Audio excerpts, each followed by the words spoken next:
Hi everyone. Today I'm chatting with Scout of Favourite Daughter, an athletic and street casual wear store on Beaufort Street in Inglewood that opened in July of last year, if you haven't already been in or driven past. Now, Scout runs the store with her sister Finn, and they've been continuing to trade through COVID-19. So I wanted to chat to them about, first off, what was their vision for the store when they opened it, what they've been doing differently since we've been moving through this pandemic, and any lessons that they've learned from starting a new business that they can pass along to others. So hello, Scout.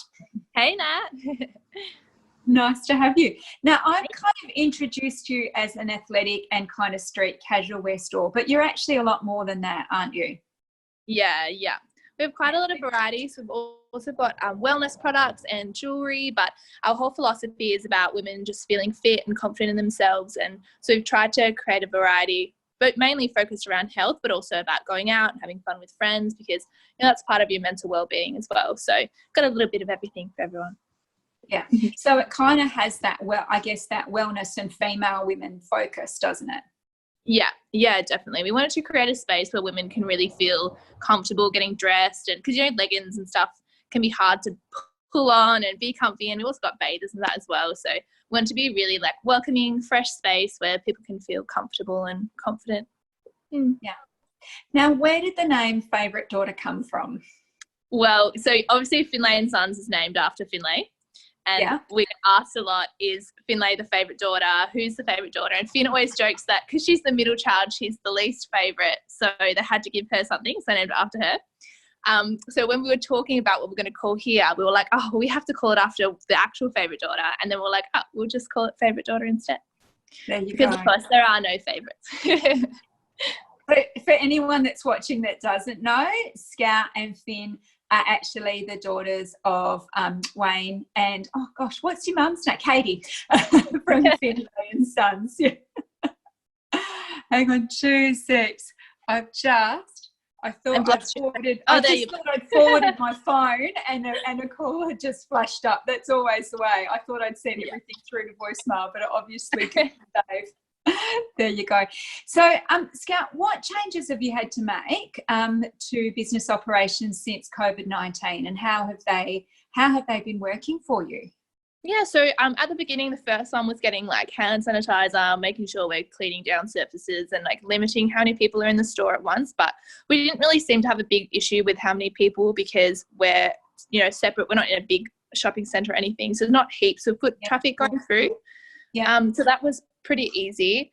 And then we've also shortened our hours. So we just do 9 to 1. And that was initially because we thought it's going to be a bit quieter, and it will limit our contact with people as well. And then we do our own deliveries after 1 o'clock. So if you put your order in online before 1 p.m, then we'll deliver to the Perth area after that. So it just gave us a bit of time to do that, which has been pretty successful for us. So yeah. And were you delivering before? We were delivering before, but everything went through the post office. So like express post shipping, unless it was like really, really, really close, like just in the Inglewood area. But now we go out to like Belmont. I've got some Belmont today, Claremont, all those kind of stuff. So it's been good. Yeah. We've definitely seen our website has improved a lot since doing that, offering that 1 day delivery. And it also, we love the post office girls Inglewood, but it limits the amount of times that their packages have been in contact with other people as well. So I think it kind of offers a little bit more safety. Yeah, nice idea. So are there any permanent changes that you foresee in terms of how you operate your business as a result of COVID-19? Do you think that's do you think the reduced hours you'll stick with, the personal delivery, or do you see those changing? I think that we'll probably stick with the personal delivery for now. It is working really well, and people are responding to it pretty happily. I'm not 100% sure on the hours just yet. I probably will extend them again, because people will be going back to work, so they won't have as much free time during the day. So you've kind of got to be there at like till 5 or 3, and that is pretty hard picking hours at the moment, because we're open at 9, which is normally pretty busy with the cafe. We get a lot of people walking across from there.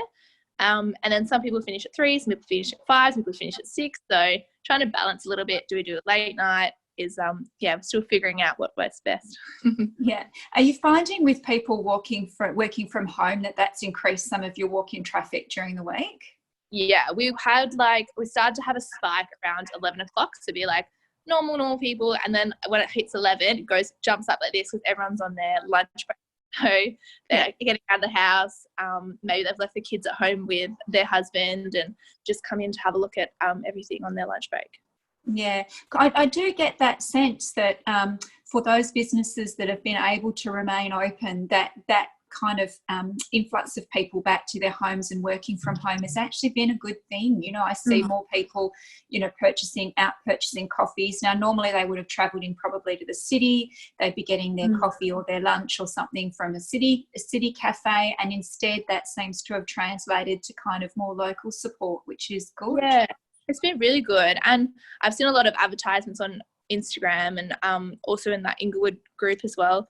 Lots of people supporting like local creatives, and we bought a few things like the embroidery kits and stuff, and just trying to support and purchase things that are close by. But I think it's also time. Like at the moment, some of our shipments coming from Melbourne and Sydney have been there for like 3 weeks, and we're also having trouble sending stuff over there.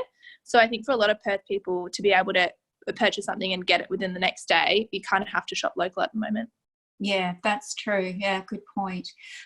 Now, Scout, one of the things that I love about your marketing, particularly what you're doing on social media, is how you feature women of all ages and shapes and sizes. Is that your grandmother? Like, who's the older lady that you have on? No, she's not. She's actually most of the people on there customers that we've met through the store. Yeah. So she was one of our customers, and every time she comes in, I was like, oh my God, she has the coolest style. And she can just yeah, so I was just like, hey, Coral, would you like to model for us? And she was like, yeah, sure. So, yeah, she's definitely one of my favorite models to shoot. She was so fun.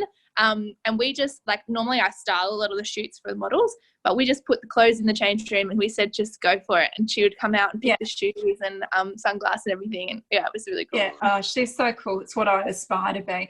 But I'm assuming that kind of use of, like, all different women of ages, shapes and sizes, that's a conscious decision on your part to do that? Yeah, definitely. I think especially for fitness and being healthy, it's not defined by your age or your weight or what you look like or anything like that. And so I think it's really important, especially on social media, to showcase, you know, different women, because sometimes you don't really get to see yourself in the media. So yeah, I thought that was really important. Yeah. It's been hard because we can only shoot me and Finn, so it's very much like me, Finn. Yeah. Yeah, I can imagine more recently that has been harder. So overall, what's the feedback been like to that use of that diversity in terms of your models? Really good. Yeah, really good. I have lots of people come in and say that I really look forward to seeing what we post on social media, and it's easier to shop as well if you see someone that you want to be like, or you think, they look like me. So I think they'll come in and be like, oh, I'd really like this legging that they had on, or do you have something similar? So it's a bit easier to shop for your body type when you know that there's something in store for you. Yeah, and because, you know, sometimes you sort of look at some of those, particularly the US brands and things like that, and, you know, like, I just feel so distant from a lot of that advertising because that's not me. I don't look like that. I've got the buns, you know, already, you know. Yeah. And so to see real women in activewear, it's like, oh God, you know, I don't need to be the size 0 stick figure, you know, yoga queen to look okay. Yeah. And we don't use any photoshopping or anything like that. We do a little bit of editing for the light and that kind of stuff, because when you're shooting in natural light most of the time, not in a studio. So I think that's good too, because you're showing natural skin and just people happy and being who they are. Yeah. So you guys have been very active on social media since from the very beginning. Are there any goals that you set for yourself in terms of your marketing? And is there anything that has particularly changed or will change over the COVID pandemic? I think when we first started, I initially had goals for like followers, be like, oh, I want to have like 10,000 followers by the end of the year. But I think that goal for me is just kind of gone away, because I feel like it's more important to just have a quality of followers more than a number. So that's been a big one for me, I think. And especially once Instagram took away likes, I think that happened maybe the beginning of this year. So I kind of liked that move because you weren't judging yourself so much on the interaction that was happening. But yeah, can you say the question again? Well, no, that's all good. So has anything changed? I forgot where I was going. Has anything changed over COVID-19? I mean, obviously you kind of had to be a bit more restrictive with just, kind of posting pics of yourself and at the moment. But has there been anything else that you've consciously changed during the coronavirus, or will consciously change going forward, or are you just looking forward to kind of going back to that diversity? Yeah, so definitely I would like to go back, and I'm planning now that you can meet groups of 10 and that kind of stuff. I'm hoping to get a few different models in again. And I think with COVID-19, normally I talk a lot about social issues that are going on our Instagram as well. Some of the fires and all that stuff were going on, but I found that we were just bombarded with all this information daily, and people aren't really coming to us for that information. So I just really focused on not putting anything on our stories or on our Instagram that wasn't like a positive message. And I try to do little quizzes and keep it a little bit fun and sometimes less so product based, because it gives people a little bit of a break from what's going on, I think, as well. So once COVID-19's over, I kind of hope that I can maintain that fun part of it. Yeah, I think that's been I think you're right. That's a trend that I've seen, and I want to talk to Karen at Clearmind about that, because like she had a little poll that she did was, what do you miss me, more sort of chatting to Craig or patting Amber, which probably wasn't fair to Craig,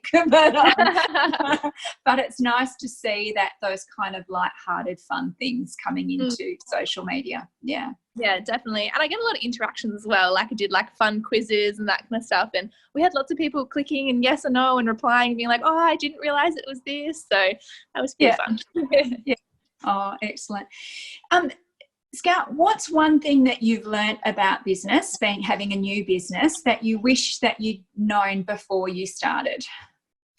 I think I'd wished that I had kind of surveyed the market a little bit better in Inglewood. When we first started, we probably bought a lot of stock that maybe wasn't suited to, or that we didn't love ourselves. Maybe we were trying to buy for other people thinking like, oh, they'll really love that, which is good in sometimes.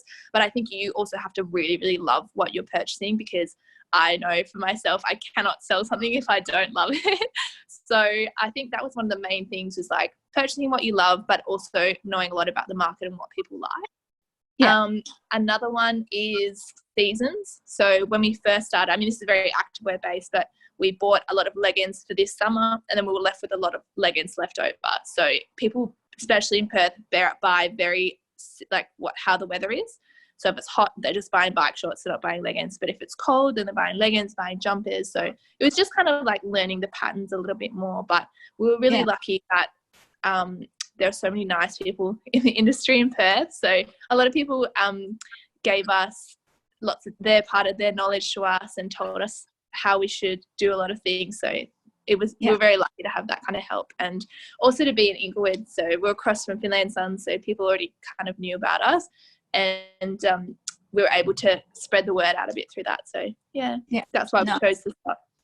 Yeah. So is there anything that you've noticed particularly about local buyers and their preferences? I think that like Inglewood people like to be different. I think that they don't like to be wearing exactly what their friend is wearing. They kind of like to have something new and something fresh. Like they're not, I found a little bit more, if you go Western Suburbs, they tend to wear more similar styles. So then out here you kind of have to find pieces that really speak to someone and feel fresh and new. Yeah, a little bit more of an edge. Yeah, a bit more of an edge. Oh, funny. And before we started recording today, obviously over the weekend, the state government announced the relaxation in relation to groups of people being able to fit together, so up to 10. So that means for you guys probably a few more people in the store. I know for me that means we can go back to doing home opens, albeit managing numbers through. But I know I've certainly noticed what seems seems to be an uptick in confidence and buyer inquiry in real estate. Are you noticing the same in retail just in the last, kind of week or so, as infection rates seem to have, got under control, and particularly in relation to the lifting of the social distancing requirements and the number of groups meeting? Yeah, I think so. People are a lot more relaxed and willing to try stuff on and hang out with their friends. And I think that people are feeling a lot more calm. And, there's quite a lot of panic when everything first happened. So, yeah, I think everyone's a lot more relaxed. And we've seen a little bit of an increase in people coming out and about and walking and enjoying the sunshine. So that's been really good. And it's good to see everyone a lot happier as well.